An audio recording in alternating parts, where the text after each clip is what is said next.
Welcome dear audience, students and scholars. Here I am Dr. Amjad Ali. In this video we will learn some mathematical and statistical terminologies which are extensively used in econometrics.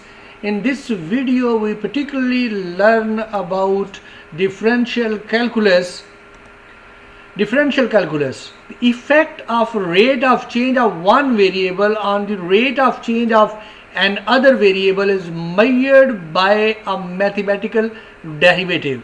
So dear students, especially finance student, keep in mind that finance student have a separate subject as a derivative. So there here you have to make the difference between mathematical derivative and that derivative as a subject.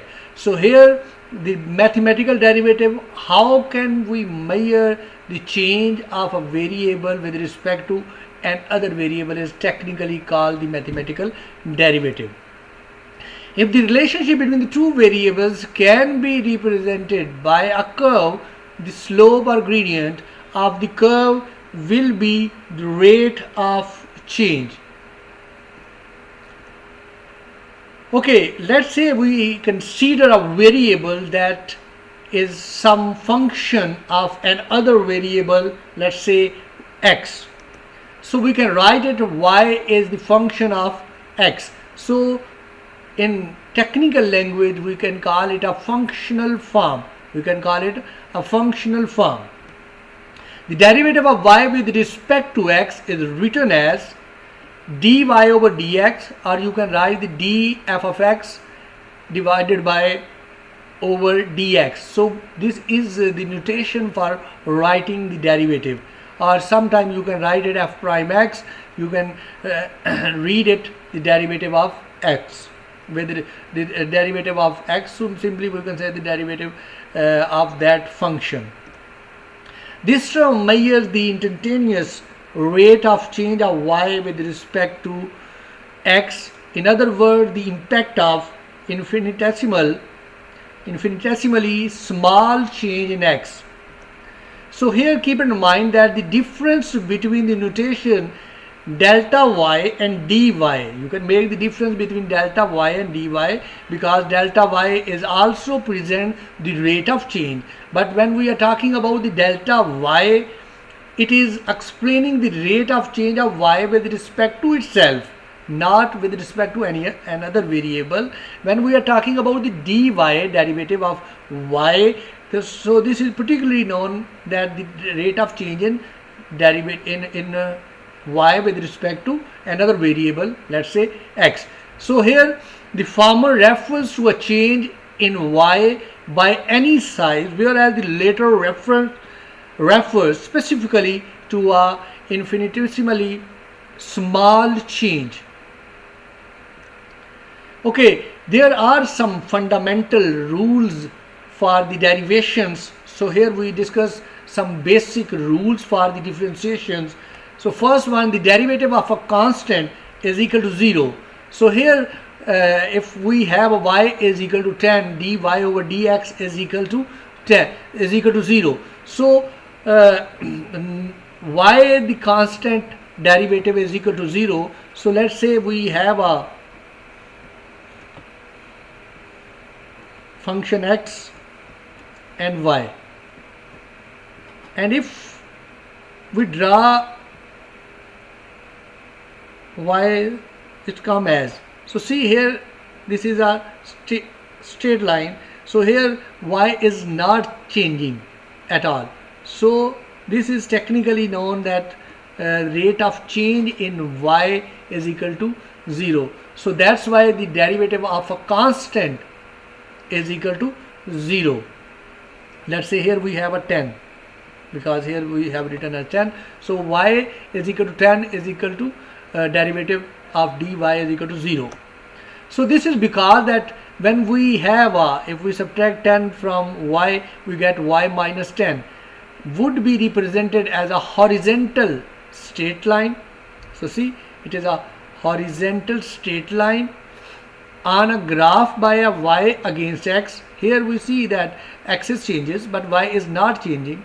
So therefore the slope or gradient of this function is equal to 0. The derivative of a linear function is simply its slope. Let's say we have a y is equal to 3x plus 2, so we know that the derivative of a constant is equal to 0, so that's why this part is equal to 0, and here we have dy over dx is equal to 3. But the non-linear function will have different gradients or slope at each point along the curve. In fact, the gradient or slope at each point is equal to the gradient of the tangent at that point. Let's say we have a graphical presentation here, like we have a curve here. So see here the turning points when the curve is tangent, and we know that the gradient will be 0 at this point and at this point. These are our turning points. At the turning point the gradient will be 0. So we can say that where the curve changes the direction from positive to negative or negative to positive, this is known as turning point, and at this point the slope or gradient is equal to 0. Okay, another rule for the derivative or differentiation: the derivative of a power function n of x. So if we have a function y is equal to cxn, so let's take the derivative of this function, we get dy over dx. So we write the constant as it is, because here constant is multiplied with the variable, so that's why we write it as a constant, and then power of the variable, and then we subtract 1 from the power of the variable. So the derivative of this function is equal to dy over dx is equal to cn x n minus 1. Another example for the power function is equal to y is equal to 4x3. So let's take the derivative of this. We write it constant as it is, and then power, and then we can subtract 1 from the power, and then take the derivative of that variable. Here we have x as a variable, so we write dx over dx. Okay, then we get 12x2. So this is cancel out and we get 1, and 3 minus 1 we get the power 2. So we get the power function derivative 12x square.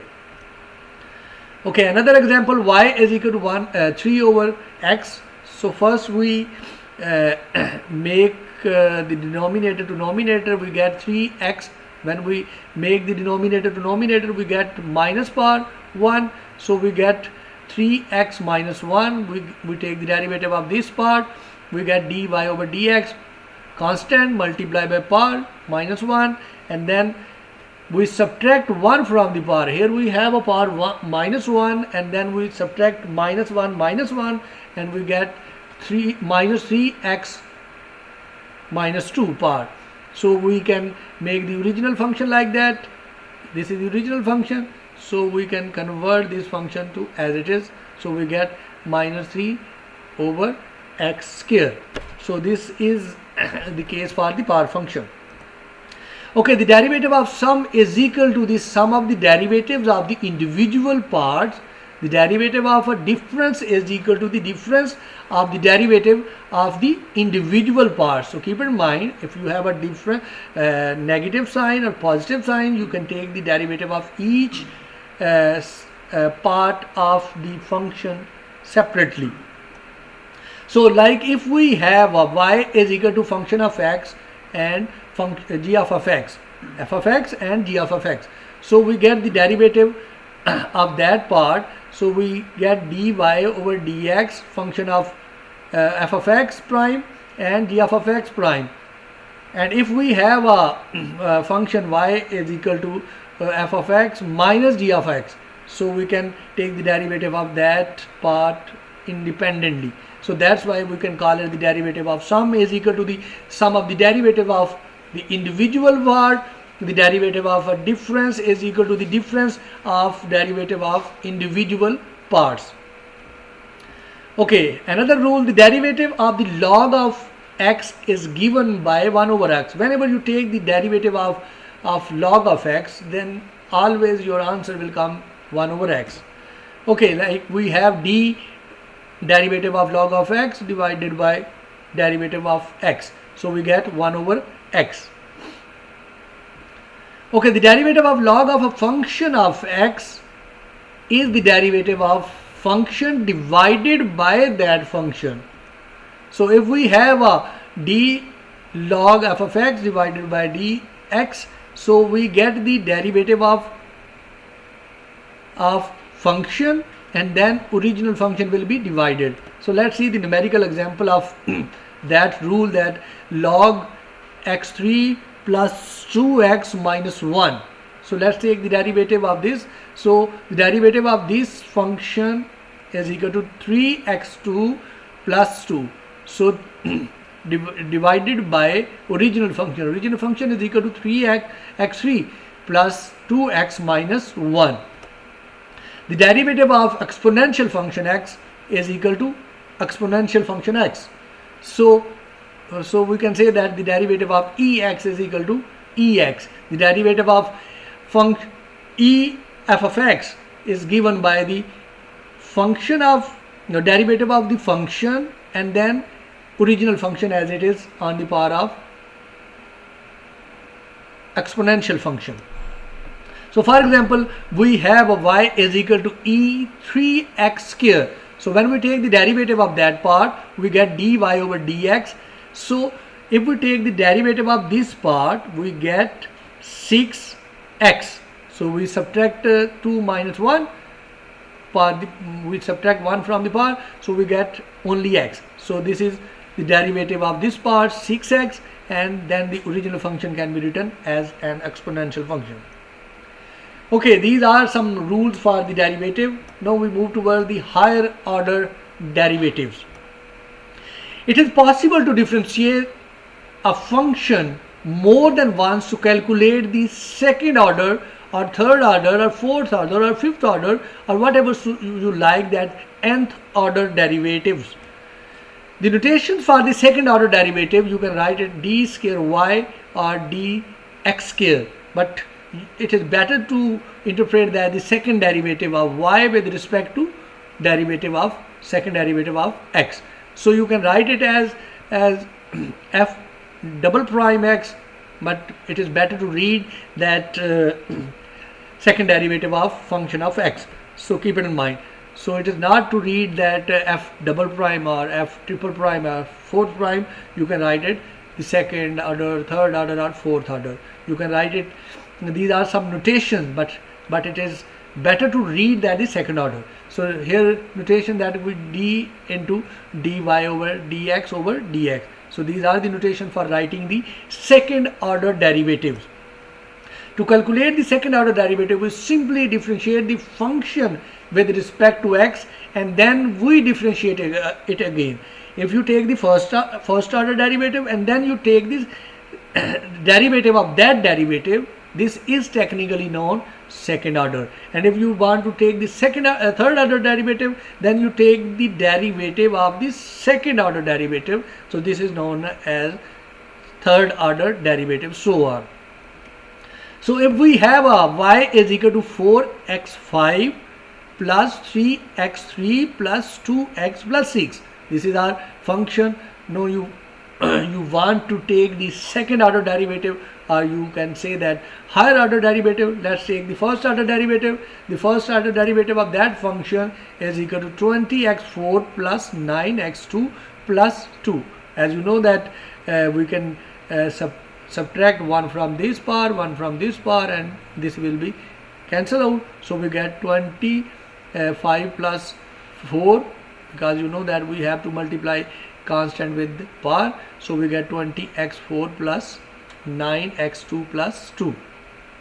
Now we move towards getting the second order derivative or higher order derivative.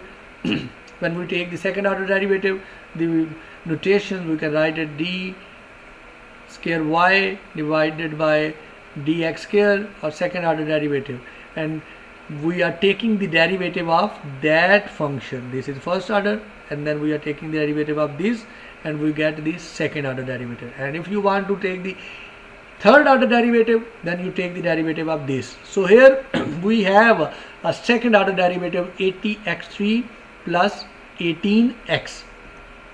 The second order derivative can be interpreted as the gradient slope of the slope or gradient of the function. That is, we can simply say that the rate of change of a gradient or slope. Sorry. Okay, as we have explained earlier that the turning point on a slope, at this point the gradient or the slope is equal to 0. So we have a, let's say, curve. So these are some of the turning points at the lowest and the highest turning point. At this point the slope or gradient is equal to 0. So how can we decide that a turning point where the slope is equal to 0 is a maximum point or minimum point? So this is the second order derivative which enable us to conclude that we are at a maximum point or we are at a minimum point. Okay, when a function reaches at a maximum point, like see here, if you are at this point, then the second order derivative is equal to negative. The answer of the second order derivative is negative. And if the second order derivative is positive, so actually you are at a minimum point. If the second order derivative is positive, you are at a minimum point, and if the second order derivative is negative, you are at a maximum point. So technically this is known as a maximization or minimization process. So second order derivative enable us to find the maximization or minimization. And we know that maximization or minimization can be a very useful for a firm profitability and the firm cost minimization process as well. Okay, let's consider a quadratic function y is equal to 5x square plus 3x minus 6. Okay, we know that a quadratic function has a U-shaped relationship. If you see the definition of a quadratic function, the quadratic function normally look like that. It's sometime inverted U shape or sometime the curve shape. So quadratic function has a maximum point as a minimum and also has a minimum point. So if we take the first order derivative of this function, we get dy over dx is equal to 10x plus 3. Now we take the second order derivative of this function, we get d square y over dx square. Our second order derivative of y with respect to x, we get 10. So see here we have a 10 in plus. So when we have a second order derivative in plus, so this means that we are actually doing a minimization. So this means that we are at any of this point. So since the second order derivative is positive, it is a this function is a minimum, so this is known as a minimization process. Partial derivative, another. If the second order derivative is a negative, we have given you the answer that this is known as maximum function. Partial derivative. Sometime till here we have gone through the derivative of one variable to another variable, but sometime in real life models, in a research model, we have more than one independent variable. So in this case we have to use the partial derivative. So in case where y is a function of more than one variable, like we have y is equal to function of x1, x2, x3, so on, xn. It may be interest to determine the effect that change in each of individual x variable would have on y. The differentiation of y with respect to only one of the variable holding the other variable constant is known as partial differentiation or partial derivative. The partial derivative of y with respect to a variable x1 is usually denoted as partial y divided by partial x1. So if you are taking the partial derivative with respect to x2, you can write partial y divided by partial x2.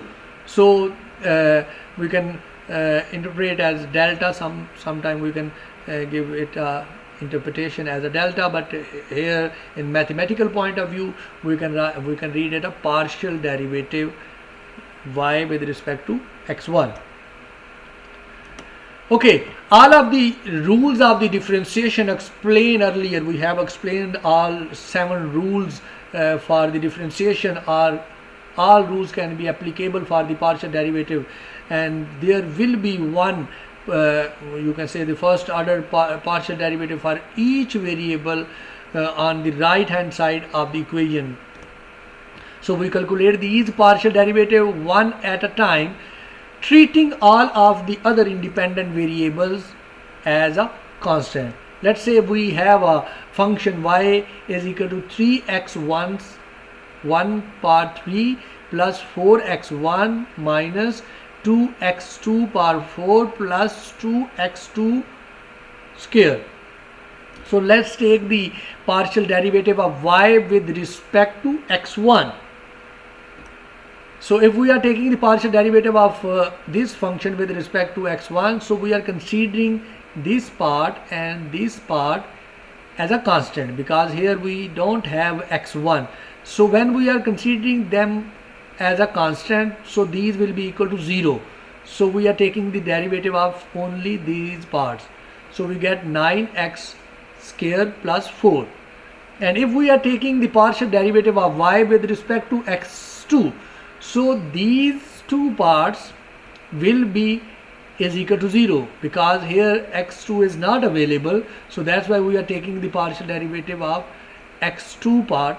So these will be considered for the derivative process. So we get the partial derivative of y with respect to x2 minus x8. This part will be multiplied by this, and then we subtract 1 from this part, and we get minus 8x2 power 3 plus 4x2. So we get, so multiply part this, and then we subtract 1 from this part, and we get minus 8x3 plus 4x2.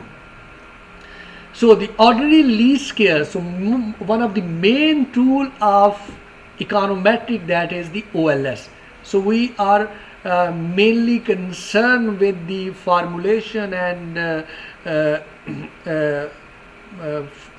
finding the parameters of the ordinary least square, and with the help of the estimated parameters of OLS, our main concern is to minimize the residual sum of square. And the formula for the residual sum of square, L is equal to summation yt plus alpha hat plus beta hat xt whole square. So sometime we write it RSS, and here we write it L is equal to summation yt plus alpha hat plus beta hat xt whole square. So this is the formula for the residual sum of square, and our main concern about the residual sum of square is to minimize the residual sum of square. So for the minimization process, we have to take the partial derivative of residual sum of square with respect to alpha hat and with respect to beta hat, and the partial derivative of these alpha hat and beta hat with respect to alpha hat and beta hat setting is equal to 0, and then we get the answer of that particular rate of change with respect to that particular parameter. So here the minimum of L, residual sum of square, is found partially differentiation this function with respect to alpha hat and beta hat, setting these partial derivative is equal to 0. Therefore partial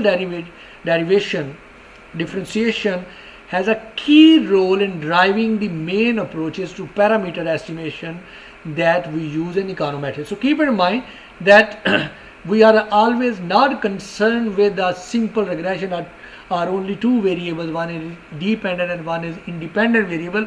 We have number of models which are multiple linear or multiple regression models. So when we have a multiple regression model, then we rely on heavily on partial differentiation. So with the help of simple derivation rule, the partial derivation or partial derivative helps us to find the rate of change of individual variable on the dependent variable.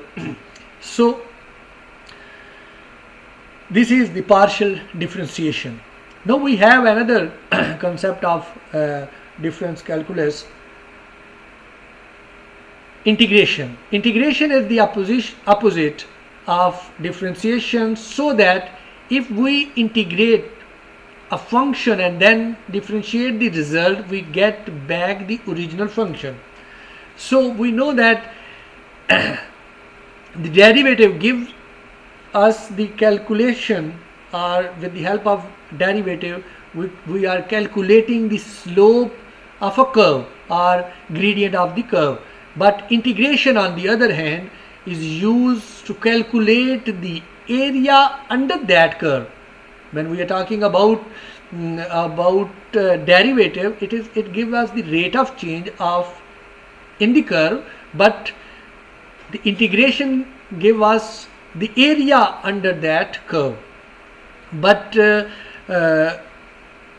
econometric, especially financial econometric, don't use so many rules and regulations of integration, mathematical integration. So that's why we are here only highlighting the calculus point of view, that what is integration, and integration is considered as opposite to derivative. So keep it in mind, here in this video we only highlighted the rules of the differentiation or derivative and the partial derivative and use of the partial derivative.